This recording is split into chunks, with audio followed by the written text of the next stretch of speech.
Konnichiwa, meninas! Sejam bem-vindos ao canal Poder Otaku. Eu sou o Lucas e está começando mais um vídeo do quadro Mundo Nerd aqui hoje, galera. Isso mesmo, e hoje eu vou estar falando sobre fusões e seus métodos em diversos universos diferentes, né? Vamos começar aqui pelo universo de Yu-Gi-Oh! Isso mesmo, Yu-Gi-Oh! Que é repleto de fusões, né? No Yu-Gi-Oh! A gente tem algumas fusões bem interessantes, algumas são simplesmente combinações, né? Vale ressaltar isso aqui. Mas utilizando a carta da polimerização, né, que é uma carta bem comum no jogo e tudo, a gente pode formar diversas fusões. Entre elas está, né, o campeão dos dragões, né, o Gaia, o campeão dos dragões. Também tem aquela carta que eu esqueci o nome completamente, que é o Soldado Lustre Negro montado no Dragão Supremo. Essa carta aqui é realmente sinistra, porque ela tem 5.000 de ataque, mano. Olha só que absurdo, né? Um ataque de 5.000. É tipo o Dragão Supremo fundido com o Soldado Lustre Negro. Imagina a dificuldade pra chamar essa carta no jogo, né? Enfim, a gente tem essas cartas que são meio que uma combinação, né? Meio que eles domam o dragão. Dá a entender isso, que o soldado que você fez a fusão com o dragão, ele domou o dragão. Tem isso também. A gente tem algumas combinações tipo Dragão Canhão XYZ, né? VW XYZ, Tigre Catapulta, Dragão. Porque são várias peças diferentes, tipo um Megazord, eles vão se combinando para poder formar um Super Dragão, né? Gigante robô. Então também tem esse tipo de combinação e tem as fusões mais tradicionais, que geralmente são só fusões mesmo, que tipo os dois se mesclam para formar um novo ser.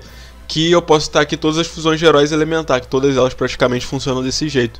É bem interessante você ver isso, porque dessa fusão surge um novo herói, né?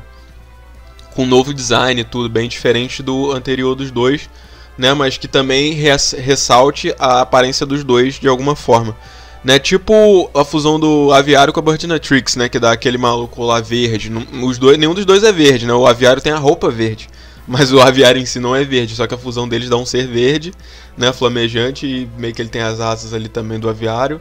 Tem as paradas de fogo da Birdinatrix, então meio que aparece características dos dois, mas muitas vezes formam um ser bem diferente dos anteriores. Às vezes parecido, às vezes diferente. O interessante da fusão no Yu-Gi-Oh! É que você também pode mudar a ordem das cartas para poder formar fusões diferentes.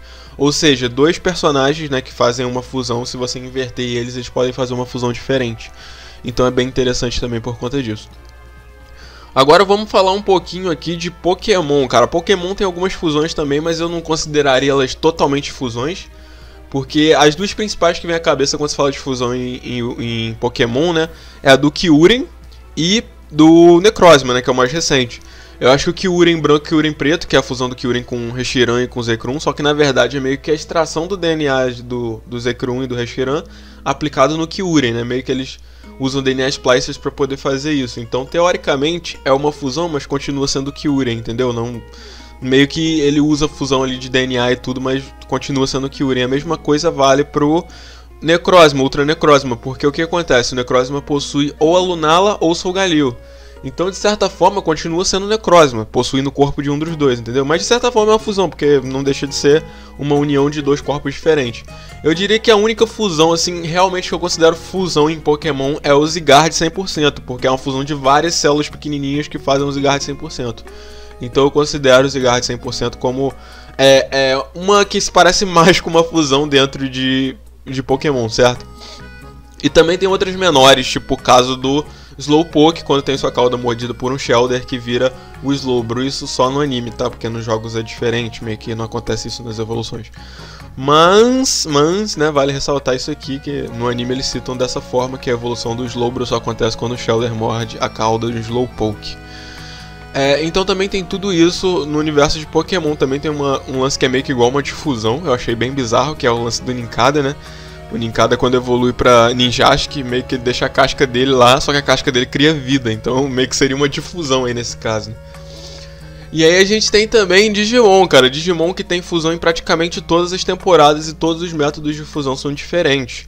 Na primeira temporada a gente teve o filme de Digimon, né, que teve a aparição do Omnimon aí pela primeira vez, que ele surge quando várias crianças começam a mandar e-mail de apoio pro Wargreymon e pro Metal Garurumon do mundo todo, entendeu? E eles meio que já derrotados ali se unem, né? Começam a formar uma fusão ali e geram um Omnimon com todo esse poder da internet. Vocês se lembram quando eu falei que a Meme Force é mais poderosa do que a Toon Force, porque a Meme Force pertence a todo mundo na internet?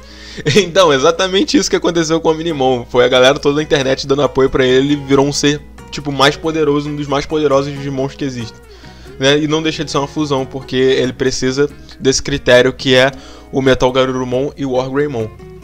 A gente tem no Digimon 2, né, a fusão de DNA, de evolução de DNA, do Paildramon, que é uma de evolução de DNA do Exvimon com o Stingmon. O interessante é que o nível desses Digimons é um pouco mais baixo do que o Wargreymon e Metal Garurumon. Só que a fusão deles, que é o Paildramon, que é de evolução de DNA, pode evoluir ainda mais para Imperial Dramon, se igualando em nível com o Omnimon, entendeu? Imperial Dramon ainda tem o Paladin Mode, né? Mas isso não vem ao caso.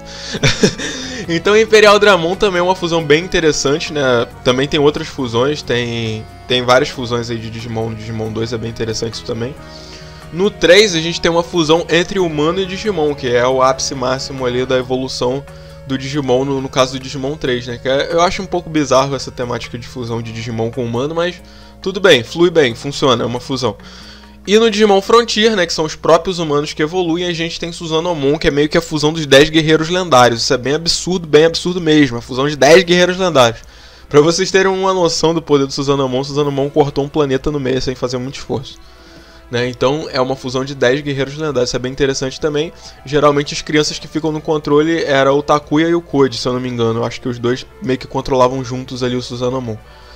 E, é claro, né, cara, a gente tinha que falar dele, Dragon Ball. Se falar de fusão e não falar de Dragon Ball é sacanagem, né?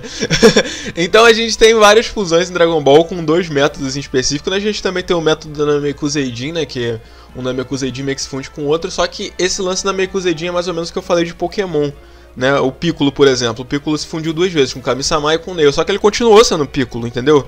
Ele meio que absorveu o Kami-sama e o Neo pra dentro do corpo dele, mas ele continuou sendo Piccolo. Ele até fala em alguma cena, ele fala assim: eu não sou nem Neo nem o Piccolo, eu sou um Namekuseidin sem nome, algo assim que ele fala. Só que, tipo, ele continua tendo a aparência do Piccolo e mais pra frente a galera continua chamando ele de Piccolo. Então, meio que é isso. Eu acho que, nesse caso, a personalidade mais forte é que prevalece, né?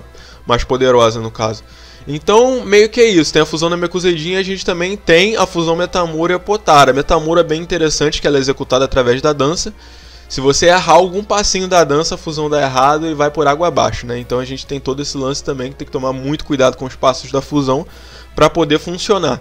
E a gente tem a Potara, que é simplesmente cada usuário colocar um brinco em uma orelha que acontece a fusão. É bem fácil nesse caso. A Potara, se for comparar com a Metamura, né, que os personagens têm que usar uma dança lá no meio do combate.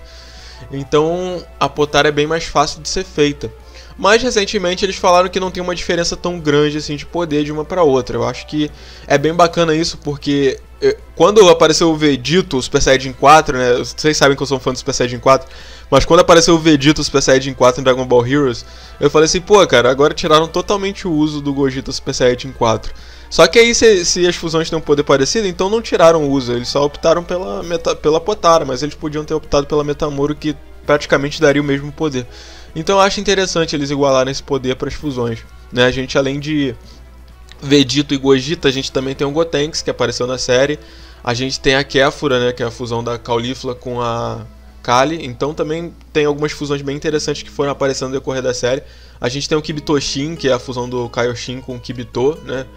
Então, cara, é isso. A gente tem muitas fusões de Dragon Ball. E pra finalizar aqui, vamos falar de Steven Universo, que de certa forma teve um pouco de inspiração em Dragon Ball para criar o lance das fusões, porque elas também, muitas das vezes, são executadas através de danças. Nem sempre, mas muitas das vezes elas são executadas através de uma dança. Então acredito que tenha um pouquinho de inspiração em Dragon Ball, né?